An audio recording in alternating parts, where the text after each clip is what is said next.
The Wahoo Kickr Bike was not the first smart bike on the market, but it is certainly the most unique. Now, the elevation tilt up and down is certainly a novel and unique to this bike feature, but it also has a lot of great resistance interactivity, especially when you're riding in Zwift. So two main things here in terms of the interactivity. There's the up and down, which is the most novel thing, which can be either activated by a game like Zwift. When you hit a hill, it will go up. When you hit a downhill, it will go down, or you can adjust manually with the levers. So that is something that is unique to the Wahoo Kickr Bike. The second type of interactivity is what you're probably familiar with smart trainers and now incorporated into smart bikes, which is the resistance at the rear, which can be done two ways. One with the virtual riding style, again, going up a hill, adds more resistance, going down eases off. Or when you're doing prescribed workouts where the wattage is set and this will match the prescribed wattage exactly. The bike adjusts quite well and easily for a variety of frame sizes, from a 46 to a 60, and you can effectively expand or contract with some quick releases. But the bike is not without its foibles. With all these moving parts, you can get a bit of wobble. And that's probably one of the small downsides.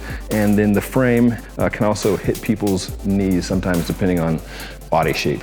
So those are the two small foibles, but let's dig into all the positives of this bike. So I've spent some time riding, training, racing on Zwift with this bike and three other smart bikes. The Stages bike, the Watt bike Atom, and then the Tax Neo bike, which was the first come out about 2 years ago at Eurobike. They all have their own personalities, but what they do share is just the single dedicated bike that easily adjusts, that interacts with power, resistance, control at the rear to a game like Zwift. So the feel on this bike is excellent in that it can quickly control your resistance for virtual riding. So you go up a hill, it adds resistance, you go down, it lets it off. Also, when you're doing workouts for a prescribed wattage, it will, like the Wahoo Kickr Smart Trainer before it, match that prescribed wattage eerily smooth. I tested the power against a set of Garmin Vectors, which I've in turn tested against Stages power meters and Shimano power meters, and found to be fairly reliable. And the Vector meters and this bike agree completely, so that's always nice to see.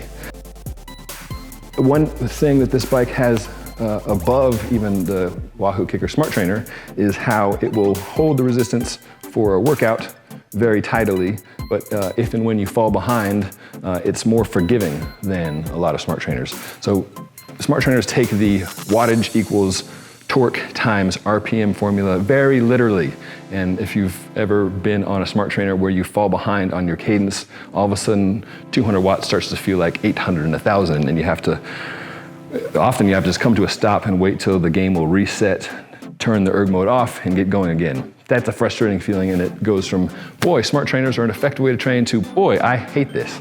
So the Wahoo has spent a lot of time working closely with Zwift, and it seems to have got the formula really dialed with the Wahoo Kickr Bike here. In that when you fall behind, sure, it'll ramp up, it'll feel like the resistance is ramping up, but just for a second or two, and then it'll let you back off and then quickly re-engage it. So it just adds up to a much more seamless experience. So let's talk fit and feel of the bike. The adjustability is great, nice and easy. You can also use your own saddle, your own stem, your own handlebars if you like. So that all adds up to a bike that feels like home. There are 5 separate spindle links incorporated into one big spindle.